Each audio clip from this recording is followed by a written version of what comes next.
Alhamdulillahi Rabbil Alameen wa salatu wassalamu ala Sayyidina wa Nabiyyina Muhammad wa ala alihi wa sahbihi ajma'in. A'udhu billahi minash shaitanir rajeem. Bismillahir rahmanir rahim. الأخلاء يومئذ بعضهم لبعض عدو إلا المتقين. صدق الله العظيم. My dear respected brothers, Assalamu alaikum wa rahmatullahi wa barakatuh. May Allah Azza wa Jal make this a moment that we listen with our heart and we try to make a change in our lives. Now I'm going to get to the point. Okay, our lives have been mapped out, and our lives, there's certain things that we can't change, and there's something that Allah Azza wa Jal has given us a free will in. So there's certain things that we can change, and we are changing as we're moving along. And there are certain things that Allah Azza wa Jal has fixed. There is no changing whatsoever. So for example, in terms of our life, the actual extent of our life, how many years we're going to live here and how long we are here, Allah Azza wa Jal has given us a fixed date. قَدَّرْنَا بَيْنَكُمُ الْمَوْتِ. Allah said, I have fixed the time of you dying. Now that fixed time, I can't do anything about it. But Allah has said in another part of the Quran, He has said, when we get to the other side, when we get to Qiyamah, on Day of Judgment, if we say to Allah, oh Allah, please let me go back, please let me make a change, Allah will then say, أَوَلَمْ نُعَمِّرْكُمْ مَا يَتَذَكَّرُ مَنْ تَذَكَّرَ. Allah will say, did I not give you enough of a life where a person can take heed from that life? Now listen to what Allah says. Allah doesn't say that, look, I fixed your death and you died a young death. But Allah does say that, didn't I give you enough of a life within which you can take heed? And the answer, of course, will be yes, O Allah. Then Allah will not hear any other argument. So the fact that I have got a death that is fixed, that is the qadr of Allah. I can't play around with that. But the fact that Allah Azza wa Jal has given me opportunity to take a lesson from my life, and it's long enough for me to make a change, that is something within every single person that is listening to this. And the other thing is, if we are good, Allah does increase the life. And this is in the 22nd juz.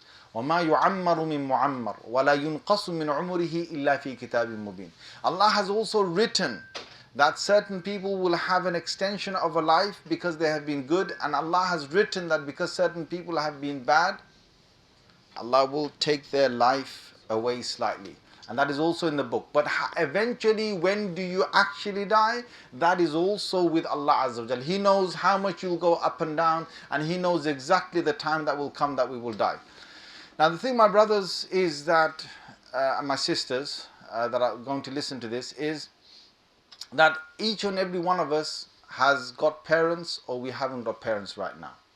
And that has been fixed by Allah, how long their lives are going to be. Each and every one of us being in this country is another fixed matter, that we were going to be in this country, we're going to be born here, and we're going to have the ni'mas of Allah, whatever Allah has given. And each and every one of us has got different types of parents. My brothers, my sisters, I want to just say this to you, that your parents, they're a matter of Allah giving you those parents. Some have got soft mothers, most of probably have got soft mothers, but some probably have got, hard mothers. And if Allah is giving you that, then alhamdulillah, Allah is giving you that. Some have got, hard fathers, most probably have got hard fathers, and some probably have got soft fathers. And if that's the case, then alhamdulillah. Some have got two parents that are soft, some have got two parents that are soft, and some have got two parents that are tough. And then within the parents, you've got certain parents who are able to adapt to a complete new way of life, and some parents who are not, because they've gone beyond that age. Now what I'm trying to say to you here, brothers, is that some of our parents, I know we're talking to the third generation now, some of our parents, they were not born here, they were born in a different country. Where they were born, they learned the culture, they learned their habits and the norms of that country. And because they had certain values in their hearts, they worked towards those values. The values of a Bangladeshi, for example, is you go abroad, you become rich, you bring back money, you buy loads of land, you buy a big fastala building, yeah, and you are the don, my friend. Yeah. When you walk into the village, yeah, everyone respect you, brother. You know what I'm saying? Like, yeah, that's their dream.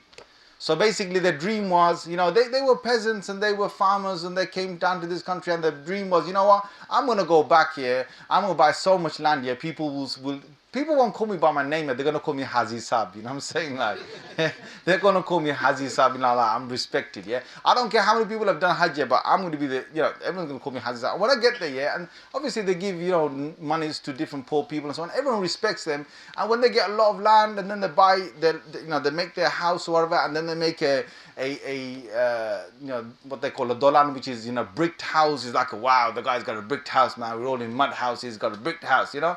And then after that, when they make, you know, a big house, and the guy's got a big house, don't mess with him, man. And then after that, when the guy has got a wall all around his whole, you know, his whole home, it's like, man, that man, he deserves respect, you know. We go to him, we have to go and we have to knock on his gate. You know, come to my house, it's like you just walk in without even asking anyone. That's how it is in Bangladesh, yeah, right? And then if the man's got some serious money, he buys a second home in the town of Sylhet. Isn't that right, brothers? Yeah, come on, guys, yeah.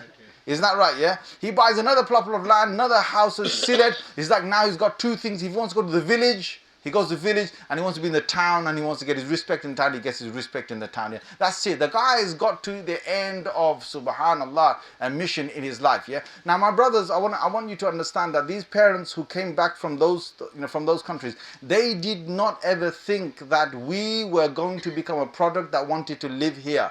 They're like, what are you talking about? In Bangladesh, you got sun, and you want to live in the cold that you got this country? Yeah, Dad. Yeah. Bangladesh, listen, we got, you know, we got all these, I got all these houses for you, I got all the land for you, you don't want to come over there? No, Dad. You want to live in this little flat that you've got with 2-bedroom flat, and you're on the 7th story, and you want to sit there and just watch TV all day? Yeah, Dad. You know, you think, whoa, you know, what's wrong with this kid? Anyway, what I want to say to you, the second generation, some of them, they came early here, and some of them, they were born here. And what happened is that they too have got different lives. See, their lives is that some of them, you know, going through the 70s and 80s, yeah, they went through what they call, I'm going to say this, okay, I'm going to say this, but it's a term that phrases what happened to them. They had to face what was called the Paki bashing, right? So Paki bashing was that, you know, they went to school and then they got beaten up because of the skin color. I'm saying, you know, like you're not as white as some others, you get beaten up because of that, yeah? So they went through that. And not only that, but they strived. You know, some of them, mashallah, and maybe some of them are your parents, they thought differently. They thought, you know what, I can't make it to Bangladesh. I don't want to stay in Bangladesh. It's not my culture. It's not my life. And, you know, some of you who are Pakistanis here, you might, you know, just place the same thing to Pakistani culture, and some of you who are from any other culture, you can almost see the same thing that's happened. So they said they want to be here. So they went in a different route, okay, because they were educated here. They might not have got the full education, but they got part of the education. Now, the education in the 70s and the 80s was very much different from the education of the 90s and the zeros. Okay, it's very, very different. In fact, those who grew up in the 70s and 80s, they were just introduced to TV. They were introduced to TV. You know, when TV first came out, there was only one channel. And then it happened to have 2 channels, then 3 channels. And that was like, wow, you got a choice, man. You got 3 channels. Wow. Today you say that to a kid, he's going to laugh at you. He's going to say, what? We got 400 channels. And if I want to get, you know, Sky Plus, I can get 800 channels. And if I want to add another satellite, I can get even more than that. And there was a time when your parents, they all used to live with just 1 to 3 channels, that's it. And I remember when, you know, the channel 4 came out, that was a big thing. We got 4 channels, man. You know, it's like, whoa, you got a big choice here. And then, you know, 5 channels on. But those days it was like the VCR and so on. So a lot of the shops, they had the video shops and so on. So if they wanted to watch a film, they had to go to the VCR shop, get a, rent a film, come watch it and give it back and so on. Total different life. There was no internet those days. There was no smartphone those days. There was not even mobile phones those days. So people just about had telephones. They just about had telephones. There were the landline telephones, and they used to communicate with each other through landline telephones. Then comes the third generation. This is the generation that many of you I'm talking to. You're the third generation. Now you grow up like, forget like going through Paki bashing or whatever. You grew up, and when you grew up, you were born here. You grew up here. You had everything from the beginning, right from the scratch. You had everything from the schools, from England, from this part of the world. And you are completely different, because when you grow up, it's different from your parents. The second generation, they thought, you know what? I want to make my life by getting into business, and I want to get into like I want to try and buy some properties over here. That's where their minds went to. So I want to try and invest in some business that I can actually see accumulating, and it's going to be good for my family. But they wanted to settle here. The first generation, they did not want to settle here. They wanted to go back. The third generation, they want to settle here, fine. But there's a massive difference between the second and the first and the third. Why? What am I talking about? Well, the difference is, see, the first generation, because they were born back home in Bangladesh or Pakistan or wherever, they were drilled with religious education. Their foundation was that, listen, Allah comes first and so on. Whether they were religious or not religious, they understood that these are things that you don't mess around with. And therefore, we have grandparents right now, I'm talking about that first generation, a lot of them are into their Qur'ans, into the tilawah, into their tasbeehs, into like making something of their akhirah. The second generation, they got it hard from the first generation. Because, whoever, the first generation, they would have told them that, you know what, you got to go 5 times a day to the masjid. You've got to learn. You've got to do this. And that's it. And what, bed up? You don't ask me a question. Padash.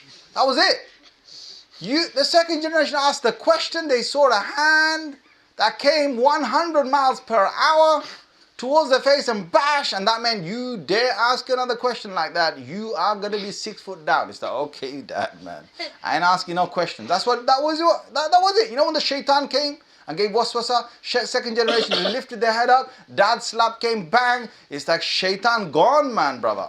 Shaitan gone. I ain't got no more waswasa inside me. Some of these brothers, they had, who they are now, our mothers and fathers. Some of them did have certain thoughts, but you know what? They just didn't have that whole environment to have this, to sort of grow all of these waswas and so on. Third generation is different. This generation is asking every question you can ask. Second generation, when they got beaten up by their parents, those days in the 80s, you didn't have all of this child helpline and this helpline, that helpline. You got battered in the mosque, you got battered at home, and that was it. You thought, you know what, I better straighten my life up, man. Right, I go this way, I got beaten up, I go that way, I get beaten up. You know what, there's only one way, man. There's only one way. Third generation is like, they go to school, They go to school, and when they're in the school, they say to the teacher, they go, what you say? What you say? And I hear you, man, what you say? And they make their peers laugh. And they might throw things in the class. And there's all sorts of stories that are coming out of the schools right now, because the teachers have been told, you cannot do anything. They ain't got no rights. I mean, I remember when I was in school, I called myself second generation. When I was in school, the headmistress had a strap, a leather strap. So if you actually, misbehaved, she'd call you in the headmaster's office, and she actually took the strap out and whack straight on your hand. And I'm talking about experience, brother. I'm talking about, I wasn't the best kid when I was young, But what I'm trying to say to you is that you went in the headmistress office and she hit you with a leather strap. And that was official. Forget this Ofsted, Bofsted, my friend. There's no child helpline, nothing. You took the whack on your hand, you put your head down, you took it, you went red in the face, you walked back out, Forget that, got beaten up there, got beaten in the mosque, got beaten up at home. MashaAllah, triple hat trick, brother. You know what I'm saying? This new generation, they go to school, they get cocky. They come home, and you know what? They get cocky with their parents. They start asking stuff to their parents, and when the parents are like, I mean, forget this. These days, kids at the age of 8 and 9 are eyeing themselves up to their parents. 8 and 9, they're trying to show that, you know what? No, you know, throwing humps at the age of 9. You know what that means, yeah? We have this statement in Bangla, yeah. It's like if you were to squeeze him, you know his mum's milk that he got breastfed with when he first was born, yeah, it'll come out. You understand? You just squeeze him and that milk will come out. And it's trying to be cocky and it's trying to show some attitude. Forget that. They go to the mosque and they show attitude sometimes. And they go to school, they show an attitude. And it's like the whole system that we're living in has catered for them in such a way that, you know what? If they pick up the phone, then you're in trouble. Second generation is in trouble. You've got to be careful of how you reprimand them. You've got to be careful of how you're around them and so on. And I understand these laws are there. But you know what? There's a whole new life that we've got to face here, brothers and sisters. Whole new life. And you, the third generation, if you listen to this, right? If you listen to this, you ain't got it easy. You ain't got it easy. You've got it tough. Because you know, when I was young, when you did something wrong, it was a slap and it was a hit and you went straight. You did not, you know, you had to have a lot of respect for your elders. These days, the youngsters are growing and they got no respect. They got no respect. But you've got it hard. You know why? Because the system is such that it's much easier for you to end up in hellfire than the second generation or the first generation. And that's what we want to talk about. Because the whole system has changed, my friend. The whole system has changed. These days, the kids, they're asking for smartphones when they're 7, 8 years old. They're asking for smartphones. And it's like, it's a dangerous tool to give to a kid, a smartphone. Because the thing is, the human to human relationship can never be placed with a human and robot relationship. Let me give you an example, yeah. You know, I'm talking to you right now. This is human to human, I'm talking to you right now. If you see me on YouTube, and I'm not saying don't see me on YouTube, if you've got a real live lecture going on, go to the live lecture. Don't listen to anyone on YouTube. If you've got no live lectures going on, then fine, you come to YouTube and you listen to someone, that's fine.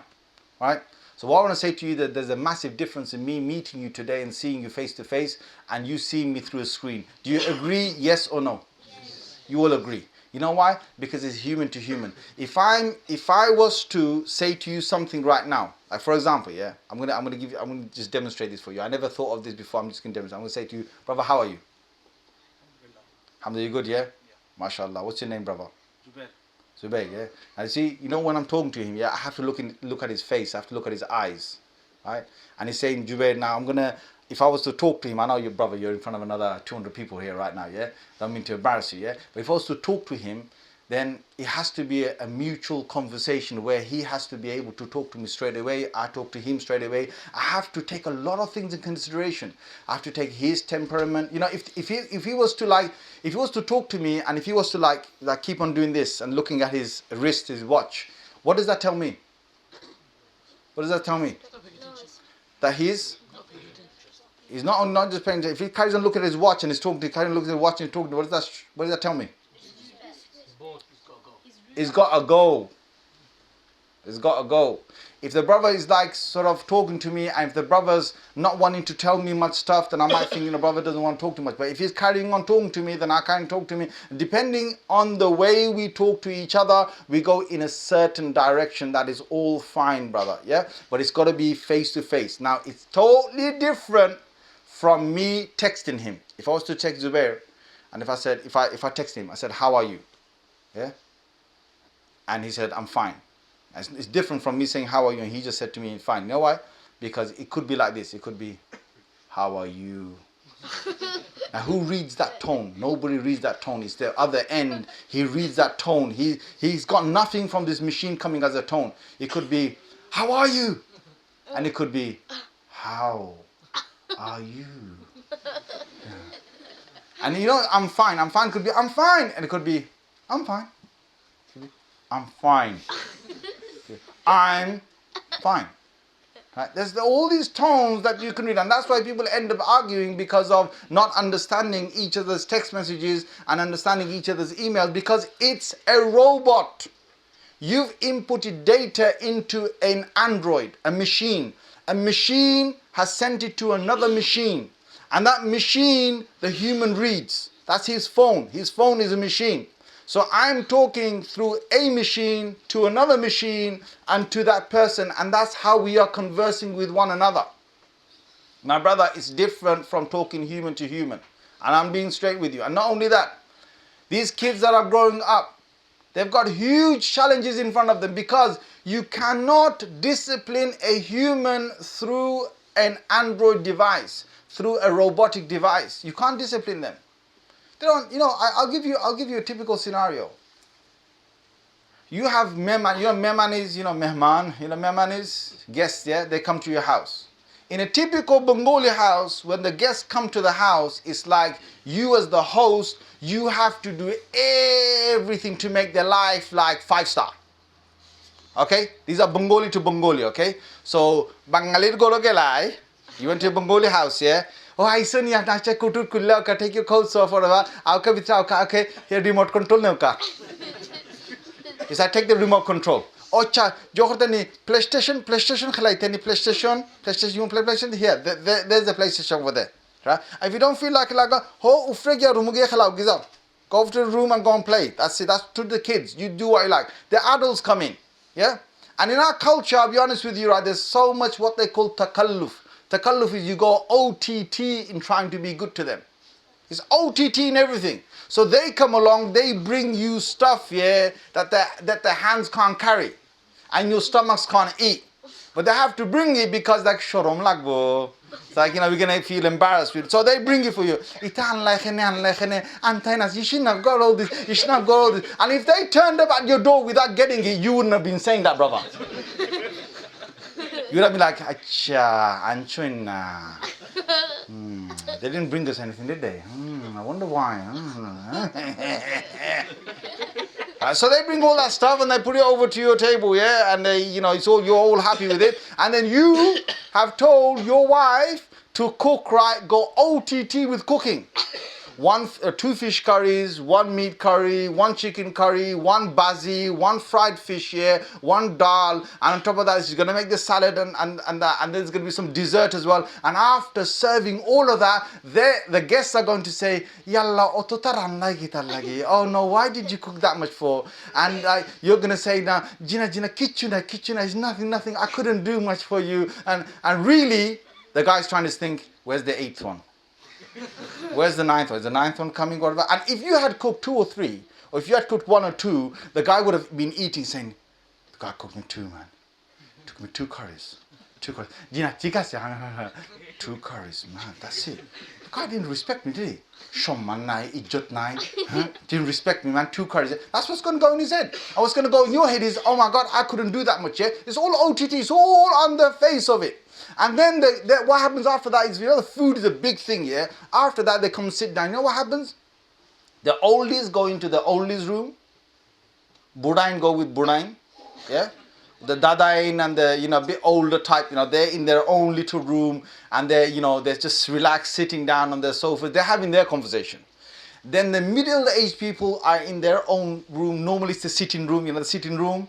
The one that you at the back, whatever, with the little table, kitchen table, whatever, they're sitting there. And all the kids, the ones that we should have been training them Islamically, they are all upstairs, or they're on the PS4 or something, PS3, they're watching TV, whatever, and it's like, let them play. Now the thing is, what happens is, in all these functions and social gatherings, there's no human to teach manners. That's where it's all going wrong. See, the first generation, when they were in Bangladesh, they never had none of this. They had to go to the meetings. They had to go to someone's house. They had to sit there. No TVs in their days. No radios, no nothing. They had to go there. They had to sit like good men, children, right? They had to sit there. They had to sit at a table. Stay quiet. They were bored at their heads half the time. But you know what boredom is? Boredom is a good thing. Can anyone tell me why boredom is a good thing for kids? Anyone tell me, put your hands up. Anyone elder, put your hand up. Tell me why boredom is a good thing. Anyone? Go on, I'll let you answer. Go on. Then they don't have to disturb the people. Thank you, then. That's very good. MashaAllah. They will learn how to not to disturb people when they're bored. That's really good. Anyone understand another thing? Good thing. Why it's good for children to be bored? Anyone tell me? I tell you one thing. Yeah. If children are bored and they're sitting there, they're bored, and they got nothing to do. I'm talking about proper bored. Sitting there, no smartphone, no iPad, no tablet, no TV, no console game, just sitting there with their adults and they're a bit bored. You know what it does? First, it teaches them sabr. Teaches them patience. Yes or no, guys? It teaches them patience. Second is it teaches them that they need to respect the adults. Does it teach that or not? Without having to disturb them. It's good. Third is when they're sitting there, they're bored out their heads, they're listening to the adults talking. Is it true or not true that once they listen to the adults, they're going to start picking things up? Yes or no? They're going to pick manners up. They're going to pick etiquettes up. They're going to pick conversation tactics up. They're going to pick up how the adults converse with one another. And that all is going inside while they're bored out their heads. They don't want to listen to what you said. But you know what? They're listening to you. Have you ever seen kids here? You know, in a full-blown room, yeah, kids are playing their games here, you're in the same room, and the adults are talking as well, kids are talking as well. Suddenly the adults go quiet here. Have you noticed the kids go dead quiet? They're playing, but they're dead quiet. They listen to every single word that's being said. And they don't miss out on it. They don't miss out on it. The thing is, you want to teach them good manners, we have to have them in front of us. I want to tell you, brothers, whatever culture you're in, this new generation, they're being spoiled to their limits. So what's happening is that many of them, they don't even come to our gathering, they don't even come to us. And second thing is, we keep on giving them things to take them out of boredom. We give them the smartphone. Oh, the kid's a bit bored. Yeah, take my phone. Go and play on my phone. He's a bit bored. Okay, here's my iPad. Give it to him. We're in a car journey. You're in a car journey. You want to give kids something to play in the back. Why? Get them bored out their heads sitting there. You know, when I was young, yeah, we used to go on a car journey. We used to count all the bridges that used to go past. Brother, we used to start looking at lorries. You know what I'm saying? Like, that's that. But the thing is, it teaches you sabr. That's sabr. And you know when you need this? You need it when you get married, brother. Yes, brother. You know, if a kid grows up never been bored, yeah. He grows up never been bored, she grows up never been bored, and they get together, yeah. First few days, they can't be bored. You know what I'm saying, like, brother? They can't be bored, you know what I'm saying? Every time they get together, it's Bollywood again. But after a little while, yeah, then the boredom kicks in. Is that what we're going to do? So I don't know, let's look for something. Okay, fine, they'll be all right for a little while. But you know what, when real life kicks in, they need to know sabr, brother. Sabr is what? Their wife hasn't cooked today. Or the wife has cooked, but she's cooked less today. Or the wife cooked, but she forgot to put the salt or something in properly today. Right? If this kid doesn't know sabr, this kid's going to end up divorcing his wife over small issues. And it's happening. Small issues, they're going to fall out. If she doesn't get her high heel shoes, if she doesn't get them on the Boxing Day sale, you know what I'm saying, like, brothers? Now Boxing Day comes, yeah, it's like you have to have your credit card topped up, brother. Yeah, you know she's going to come for it. If she doesn't get it, imagine Boxing Day is coming, yeah? Boxing Day sale is coming. The thing is, yeah, you know when the Boxing Day sale coming, the man is like, okay, he's just about having a nice rest in a holiday season, yeah? He's having a nice rest. She comes along, she says, Shofo Zaitan. I want to go to the shop, yeah? Shofo Zaitan. Ita Shofo Nai. Bodo Shofo Zaitan. I want to go to a big shop. Shopping center Zaitan. Center. They don't want to go and buy some bread today, brother. They want to buy some serious stuff, you know what I'm saying? Like, now the thing is, if the guy hasn't got the money and he can't give it to her, and he says, forget it. She's going to say, Ya Allah, I'm in a booking this year. Booking. I book myself.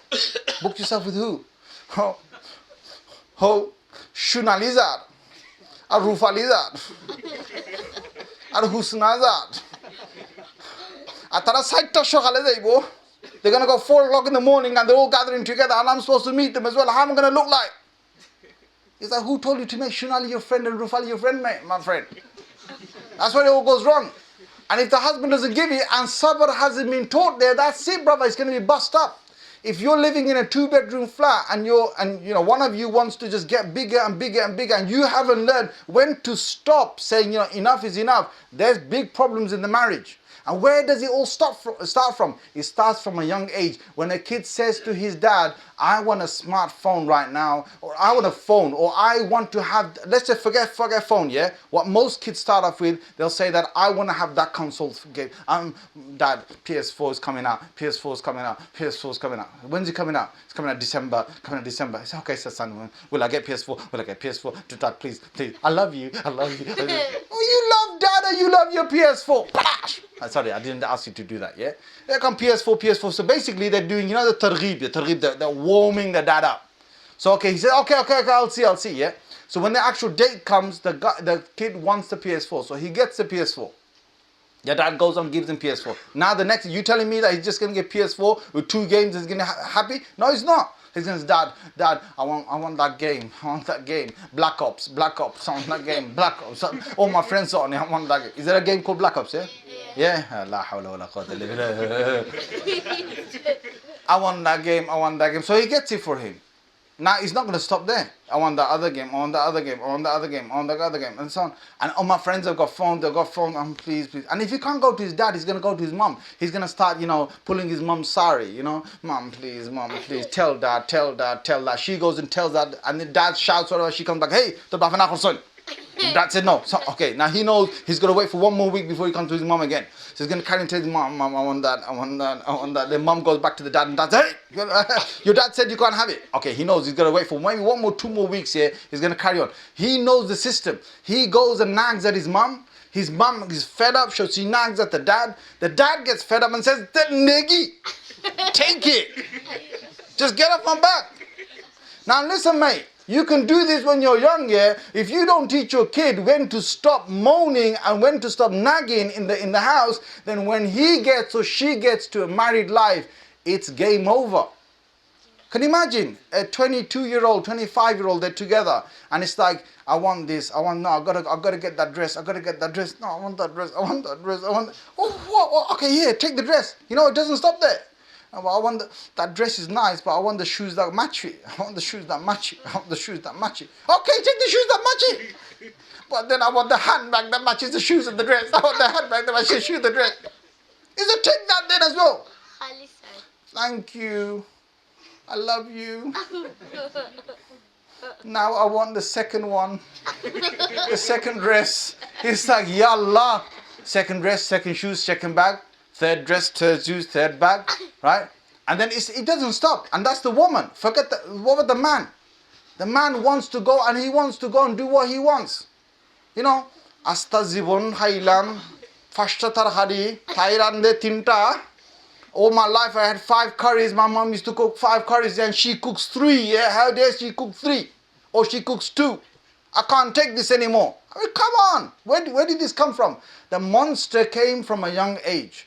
And if it's not stamped out at a young age and sabr hasn't been taught at the young age, then it's game over when they get older. You know what? In between that, the same things happen in school as well. They think they can do what they want. This new generation, they want to do what they want. Now, my point is, brothers, is that if we want to reverse the clock, we have to seriously take everything on the table and think what is going on. What is going on is shaitan hasn't changed in any of this. Shaitan never changed for first generation, shaitan never changed for second generation, and shaitan never changed for third generation. The first generation, if he wanted to make them go astray, he had loads of his ways. What happened is that he's got no TV to take them astray. He's got no radio, no smartphone, he's got nothing, okay? But with the first generation, what happened is he came and he started to whisper in them different whispers. His whispers were something on a different level, all right? On a second generation, it changed. With the amount of things that are going around, he changed his tactics. With the third generation, he changed his tactics. But the Quran has also given us ways of fighting all of this. The Quran has given us ways to fighting all of this. Now I'm going to say a few steps for you to take on board, inshallah, today. From now I'm going to give you a few steps on how to fight all of this. The first and foremost thing, my friend, if you want to fight the shaitan, and if you want to fight his ways, and you want to make yourself be a better person, is first and foremost thing is, please, I don't care what part of your life you're on here, you need to go into some solitude place. Switch off everything. You're probably stressed out. I don't know if you're stressed out because of a husband, you're stressed out because of a wife, you're stressed out because of college or university, you're stressed out because of parents and home, you're stressed out because of your house, and you know, there's all fighting inside. I don't care what's going on in your life. The first thing is you switch off for a little moment. Switch off means just stop everything. Stop all your thoughts in your head. Just stop everything for a moment. And if you can, please, just go away for a few days. If you really can, if you're adult enough to go away for a few days, you just go away to a different place for a few days and just get away from everything. If you want to fight the shaitan, because I don't, maybe some of you are in gangs, maybe some of you are, you know, in a life that you want to get out of, maybe some of you are in sinful things, maybe some of you might be hooked onto, you know, some certain things on the internet you're not supposed to be watching, maybe some of you are taking stuff in your bodies you're not supposed to be taking. Whatever the case is, what I want to say to you is, first thing is you just switch off. Switch off means switch off all forms of technology from yourself. Get your sanity back. Get your human self back.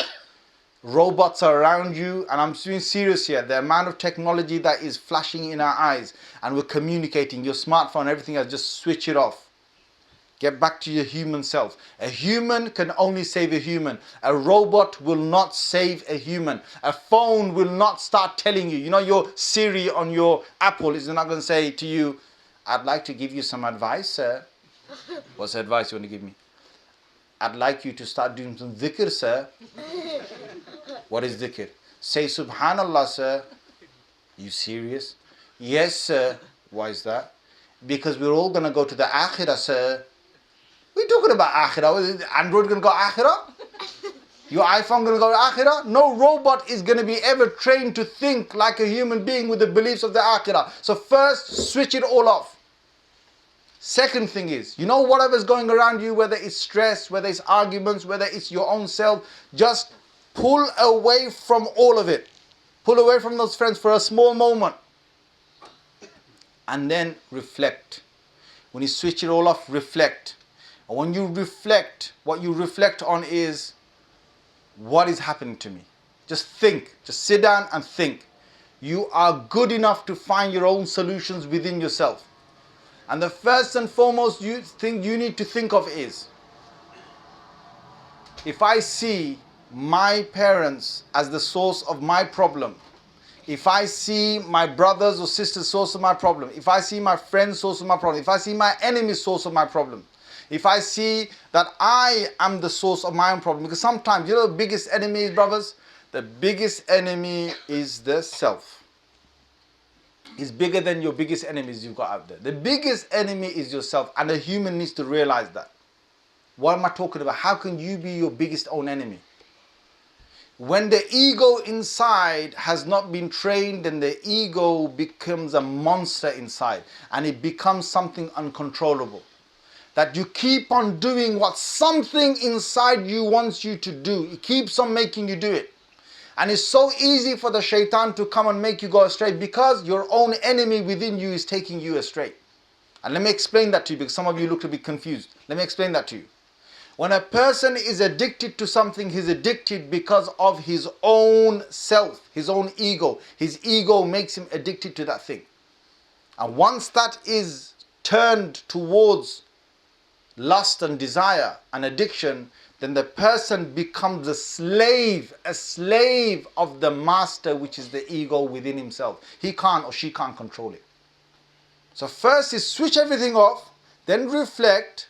Then when you reflect, start thinking, all these people, parents, siblings, family, relatives, enemies, friends, the world outside there, colleagues, Muslims, non-Muslims, whatever you're in, technology, put that all aside and then think, who is the strongest out of all of them? Who's the strongest one? Who's going to save me? Are my friends going to save me? Because what happens when my friends go in trouble? Now seriously, reflect and think for a moment. Let me just ask you these questions here. If I think my friends can help me in my situation, and they can help me and emancipate me and let me loose from my troubles, when my friends get in trouble, who do they turn to? What's the answer to that? Who do my friends turn to? Come on, what's the answer to that? They turn to their friends probably, right? And who do their friends turn to when they're in trouble? Come on. Come on. Their friends. Parents, their others. And who do their parents turn to when they're in trouble? Come on, guys.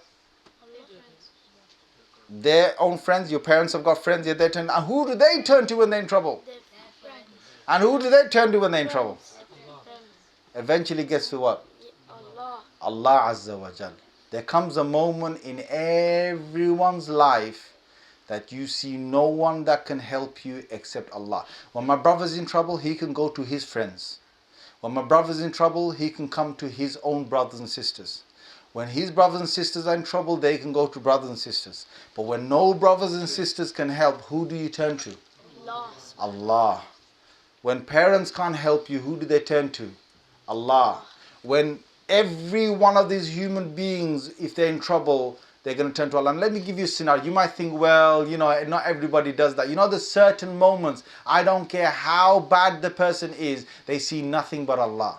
And I'll give you an example, yeah? It's happened to me quite a few times.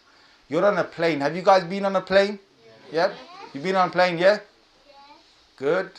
And when you're in the plane, yeah, and you're going through bad weather, and suddenly the plane starts to shake, and you got bad condition, and the seatbelt sign comes up, and the pilot says, "Can everyone get into their seats, please?" Yep. When that happens, yep. Okay, that's nothing. People take that. Just a bit of a shake. It's all right. Get into my seat. Get my seatbelt on, yeah. But suddenly what happens is sometimes the plane, yeah, it drops in air. It drops, and when it drops, what happens to your inside? It goes up. Your intestines and everything goes up. You know what you hear at that moment from all these people who don't practice Islam? Allah! Ya Allah! All the people, whether they're covering their heads or not covering their heads, whether they're praying, not praying, whether just a minute ago they're saying, Chakita Khorrai, go babi, bala sinne, go babi, yorake babi, and the plane drops, Allah! I'm serious. And I've been with non-Muslims, flying with non-Muslims. And the same thing, God, oh God, oh God, oh God, oh God. And when the plane drops like that you're I don't know how many thousands of feet up in the air, and you got bad weather, and something happens like everyone seems to know Allah. I'm there sitting thinking, yeah, guys, I wish that was the case when you get back on the ground. See, when people get back on the ground, it's like when they get on the ground, yeah, and some problem comes, hey, Rebul, aye, sort out khorta, aye, come on, Rebul, come to my rescue, yeah, we're going to sort it out, yeah. You don't know Allah straight away. I mean, when you're under 35,000 feet or whatever, you're in that plane, yeah, and it's dropping like that. You don't say, hey, Rebul, save me, man. The plane's dropping, man. You don't say that, do you? You don't say, if your mom and dad were on the plane, you wouldn't turn around to them. And if the pilot is something, you wouldn't even turn around to pilot, air hostess, no one. You just turn to Allah. And Allah said that in the Quran about the time in Rasulullah sallallahu alaihi wasallam's time. They used to be on a ship. They had no planes those days. And the same thing used to happen.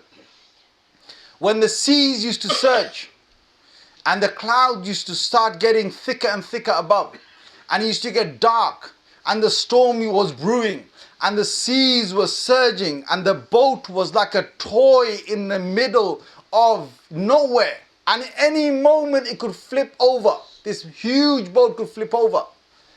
Allah said in the Holy Quran, He says, فَإِذَا رَكِبُوا فِي الْفُلْكِ دَعَوُوا اللَّهَ مُخْلِصِينَ لَهُ الدِّينَ. He said, all of them on the ship at that time, they say to me, Allah, Allah, Allah, Allah, Allah save me. He said, those who used to believe in several other gods, the polytheists, this time on the boat, they don't call Hubul, they don't call Lat, they don't call Uzza, the other gods, they only call me. They only say Allah, Allah, because they thought, they knew that only Allah can save you on the seas.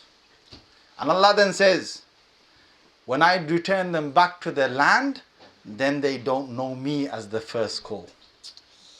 When I return them back to the land, they don't know me as first call. Now they have first call, friends, second call this deity, this thing, third call, fourth call, and when everything else is gone hell, loose, they can't go to anyone, then they come to me.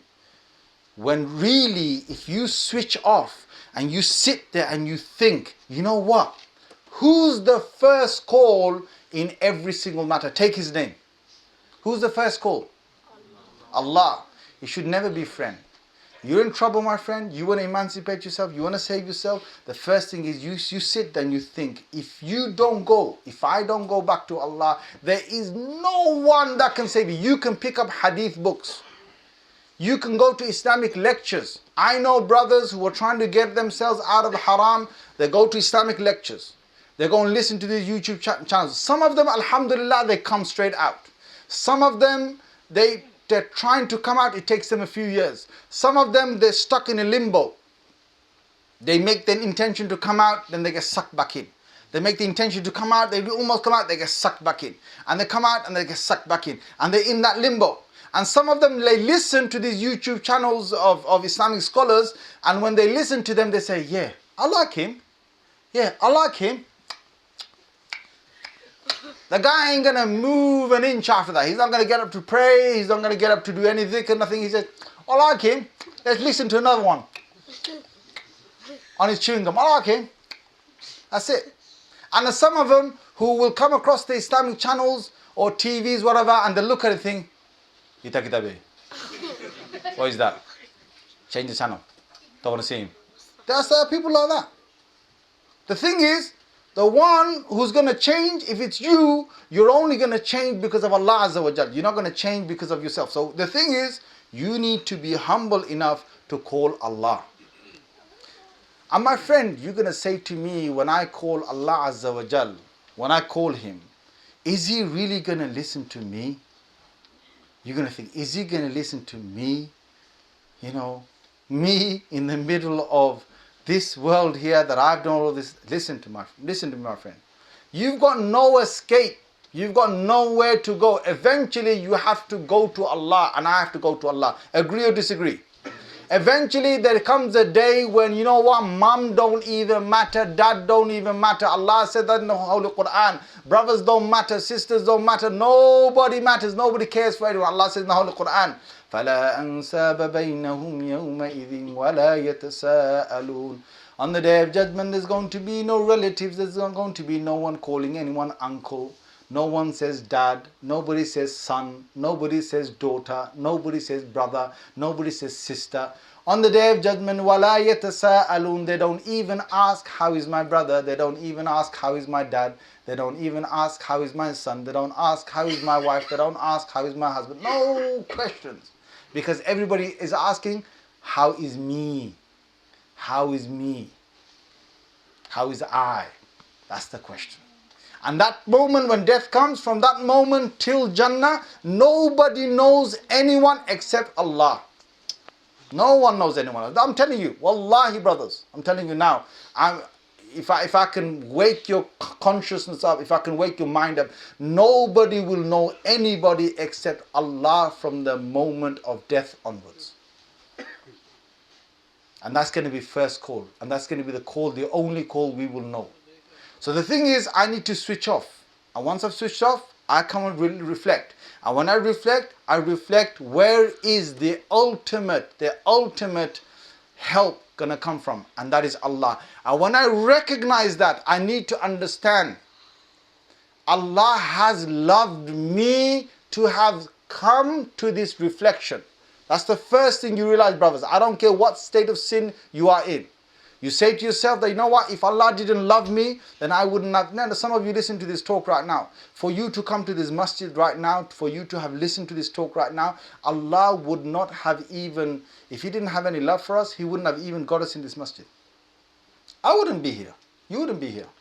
So let's just say Allah has loved me for me to come and listen to this. Second is, what do I do after I realize that, you know what, Allah Azza wa Jalla has loved me? Sit down and start to say to yourself, how many times have I gone away from Allah and He still showed me His love? Now start going in your head about the sinful times that you've gone, messed yourself up, gone towards sin. I'm talking about major sins, minor sins. Every time you've gone down that direction, think about how many times has Allah still had mercy on me, still fed me, still clothed me, still gave me a job, still kept my job, still gave me a good life, still gave me good education. Think about it. And then say to yourself whether Allah loves you or hates you. Because the ultimate answer is Allah still loving me. He is loving me. The problem is I have created a monster within myself. And I need to tame that monster. And to tame that monster, I need to ask His help. And without His help, there is no rescue for anybody. Allah has said that in the Holy Quran. I'm going to spend with you, brothers, maybe till 9:15. Is that okay? Because I can see some of you want to start going off. If I spend till 9:15, is that okay? Is that okay? Inshallah. So there's about another 12 minutes left. I'll give you 12 minutes, inshallah, and then we'll try and wrap up, inshallah. So when we have that connection with Allah, how am I supposed to connect myself with Allah? Well, my friend, listen to me. To connect with Allah is very, very easy. You don't need to go to a Maulana. You don't need to go to a Shaykh. You don't need to go to anybody. You have got direct connection with Allah. Take advantage of it.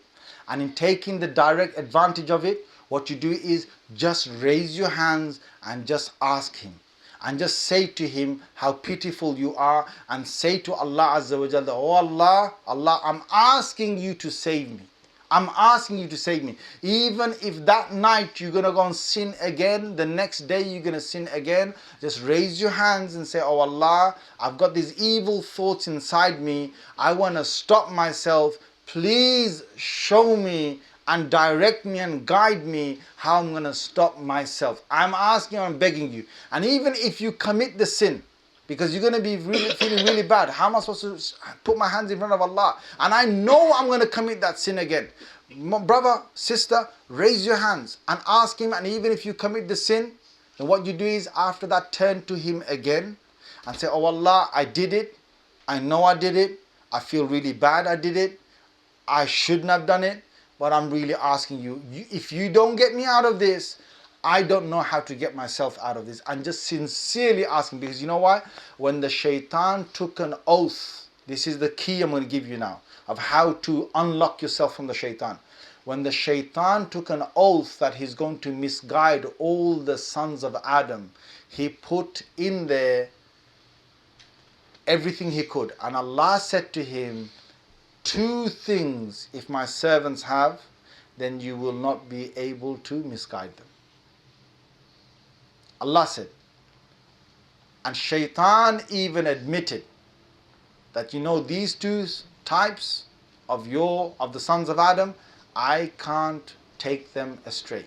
He said, إِلَّا عِبَادَكَ مِنْهُمُ الْمُخْلَصِينَ. He said, first is if they are in your servitude. If your servants, if the sons of Adam are actually worshipping you, then it's really hard for me to take them away. Number 1. Now listen to this carefully, because this is the way you unlock yourself from shaitan. Number 1 is if your servants or the sons of Adam, if they're actually worshipping you, I can't take them astray. I'm going to find it really hard. And number 2 is if they've got sincerity, mukhlasin. If they've got sincerity inside them, if they're sincere for your sake, then I really have got a tough time taking them away from you. So the number 1 thing you do to turn yourself away from the shaitan is that you say to yourself, you know what? I'm going to do 2 rakats for Allah, even though I'm a criminal in the sight of Allah. I'm going to do 2 rakats. Just do 2 rakats. Just do some tasbih, do some dhikr, do some Quran, do whatever you can. Switch something on that is Islamic. Just do it. Just do it. And keep it going. Keep it going. And try to get into the ibadah. Ibadah is what? That you actually do your salah. I don't care how sinful you are. Just turn to Allah. And even if you feel like, you know what? I can't do a salah. Even if you feel that, just get into sujood, go into sujood, bow down to Allah, get on your knees and get your forehead on the ground. Do sujood and ask Allah in the sujood to save you. Ask Allah in sujood to save you.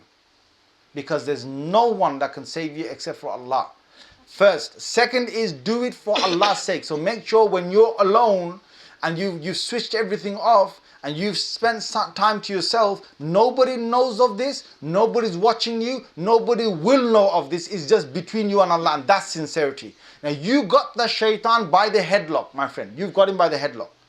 Because the shaitan will find it so hard to come at you at that moment. Yes, he might come back to you when you get back to normal again. Fine, doesn't matter. You get back at him with another 2 rakats, with another salah, with another tilawah, with another dhikr, with another dua, with another sujood. You get back at him and make it again sincere for Allah's sake. Don't feel bad inside. Just make it for Allah's sake. This is the way you're going to start unlocking yourself from the shaitan. The next thing you do is, you can't reflect and spend, I don't want you to go away and never come back again. You know what I'm saying? Like, the guy's gone missing, what's the matter? He listened to Shaykh Hasan Ali, he's gone missing. You know? Like, I don't want you to go missing. You come back, yeah? And when you come back, try to do one thing, brother and sister. If you're in some trouble, yeah, try to do one thing. Is that, this tongue here? Gets you in loads of trouble. So part of your problem you have to realize is you. Is me. So you got to learn how to control the tongue. Now part of the problem is, if you're in some problem, is that you need to control that tongue fine. With that tongue, you're going to still ask Allah Azza wa Jal, but you know what you're going to have to do slowly? You're going to have to slowly change your environment. And that means that the friends you've got, and the people who are influencing you, you have to see how to change those friends, how to replace them. And it's got to be done very subtly, understand? You can't suddenly just come back and say, hey, you, don't know you, man. I don't know who you are, man. You shaitan, you know what I'm saying? I've reflected 3 days, man. And I thought, you're the biggest shaitan ever. Bruv, you don't want to come back and scare the life out of people. What I want you to do is that you come back. If you realize that some of your friends have been taking you away to the shaitanic way, then you need to come back. And yes, you're going to meet them again. You need to slow down and cut down on your meeting times with them. Cut it down. And you need to replace them with other friends. Now, how are you going to find those friends? Who are you going to replace it with? Again, you turn to Allah and say, oh Allah, I want you to find me a way of replacing these friends. Oh Allah, show me and guide me. Just ask Allah and Allah will show you a way. And one good place to come to, if you can make it, is come to the masjid. Come to the masjid. The masjid has got a lot of good brothers who pray, who've changed their lives. Make friends with them. Whether you like them straight away, you don't like them straight away, just come to the masjid. Come to the house of Allah. This is a place where you can change your life. And a lot of brothers have changed their lives through the masjid. And if you've got no friends in the masjid you want to make, you know what to do? Come again to the masjid, and when nobody's around or little few people around, sit in the corner somewhere, just put your head down and again ask Allah, oh Allah, I'm asking you to save me from the problem that I'm in. I'm asking you to guide me and to put me into the straight path. Just ask Allah. You will see miracles will come. I've known brothers who've done this. And if it's a sister that's listening to this, then sister, there's many circles out there, there's many good things out there, there's masjids that accept sisters. So you go to those masjids, you go to those circles and make new friends. Once you make new friends, I'm not going to say to you, everybody in the masjid is going to be perfect 100%. No, brother. And just because people are not perfect in the masjid doesn't mean you don't come to the masjid. It's like, can you imagine if you went to the doctor, yeah, and he's an Indian doctor, you know what I'm saying, like Indian doctor, yeah, he wants to save his money, so he's got a budget, yeah, and with his budget he just wants to save his money.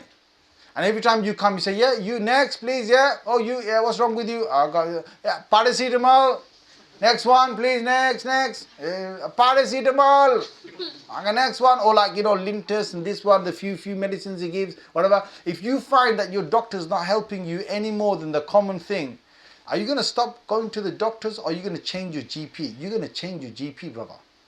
So if you find that one masjid is really not making it for you, don't leave Allah. Just because some people are in the masjid and they're making life difficult for others, or there's politics going on or whatever, don't leave Allah Azza wa Jal. Go and find a new masjid. There's plenty of masjids out there. Go and sit in another masjid. Go to another locality masjid. Go and sit there where no one knows you. Don't make any friends there. Don't make any friends if you don't have to. Just go there. Just go for Allah. If you go to the bazaar, you're gonna end up buying things. Yes or no? Yes. Yes or no? Come on, guys. You go to a place where there's sports going on, where there's football going on, right? You're gonna watch football. You're gonna be with football players. Right? You go to, and you're going to be influenced by the football. You go to a family gathering, you're going to be influenced by the family. You come to the masjid, you're going to find Allah. You come to the masjid, you're going to find Allah. Don't leave Allah because of some politics in a masjid. You come and you'll find Allah. Just ask Allah again to guide you. And the thing is, once you find a replacement with your friends, you're going to start a new leaf. You're going to start a new way. The shaitan is very easy on a singular person. The shaitan finds it difficult on a group of people. And Rasulullah sallallahu alaihi wasallam told us that. When you have a group of friends, and then what you want to do is, you want to then slowly move towards a good life. And what I want to say to you brothers and sisters is, you know the thing I said to you earlier about this technology and about these phones, I'm telling you brothers and sisters, many people are losing themselves because of these robots they've got in their hands. They're losing themselves. They're looking at a robot. They're communicating with a robot. When you're in front of another human being and you're looking at a robot, and your eye contact has gone away from the human being, then you're talking to a robot, my friend. You're not talking to a human anymore. And this is causing us damage. And what you need to, I'm not saying to you, get rid of these phones. No, I've got a phone as well, but you've got to limit it. And you've got to understand that real tarbiyah, real way of changing someone is through suhbah and companionship. See, the Sahaba were called the Sahaba. Why? The Sahaba radiallahu anhu ajma'in, they were called the Sahaba. Why? Because they stood with the Prophet sallallahu alaihi wasallam, they sat with the Prophet sallallahu alaihi wasallam, they ate with the Prophet sallallahu alaihi wasallam, they walked with the Prophet sallallahu alaihi wasallam, their manners started to develop according to the Prophet sallallahu alaihi wasallam, their lifestyle changed according to the Prophet sallallahu alaihi wasallam, because they looked up to the Prophet sallallahu alaihi wasallam, and the companionship over time changed them. This is real change. If you got bad friends, guaranteed your friends start to use foul language, you're going to use foul language. If your friends are good and they have good language they use, you're going to use good language. If your friends are out there doing nice things, then you're going to end up doing nice things. And if your friends are doing rude and horrible things out there, and messing around with people out there, you're going to start doing the same thing, or at least you'll be affected by that. The Sahaba's companionship changed them. Then the Sahaba went away. And the next group of people came, they sat with them, they got up with them, they ate with them, they walked with them, they stayed with them, and their lives changed according to their lifestyle. My friend, the thing that I said to you earlier in this talk, and I said to you about, this first generation, second generation, third generation, you know what we need to do? We need to, in our household with this third generation, we need to get them to sit with us. And we need to get them to, get their morals and lives adapted according to us. I know it's 9:15 right now. I'm going to finish. Just give me a minute or so. We need to get them to finish. We need to get them to mold themselves according to our lifestyle. And that's only going to happen human to human. That's it. Human to human. And if it's not that way, and if we think that we're going to change our lives any other way, it's going to be difficult, my friend. So I'm going to summarize the whole talk, and I'm going to say to you, if you're going to take anything from this talk, I want you, brother, and I want you, sister, to go away, to reflect, to switch off from everything, and to think that the only Savior is Allah. And if we don't return to Allah before He returns us back to Him, then it's going to be a woeful state to us. A woeful state to us. May Allah Azza wa Jal give me the tawfiq and ability to do this. May He give you the tawfiq and ability to do this. Jazakumullah khair wa akhiru da'wana and alhamdulillah rabbil alameen.